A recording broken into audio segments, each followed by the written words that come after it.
കരയരുതേ എന്ന വാക്കിനർത്ഥമില്ലാതായി.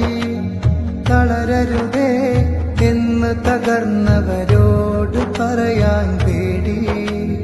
കരയരുതേ എന്ന വാക്കിനർത്ഥമില്ലാതായി. തളരരുതേ എന്ന് തകർന്നവരോട് പറയാൻ പേടി. ഈ മണ്ണിൽ ഒരു ദേശം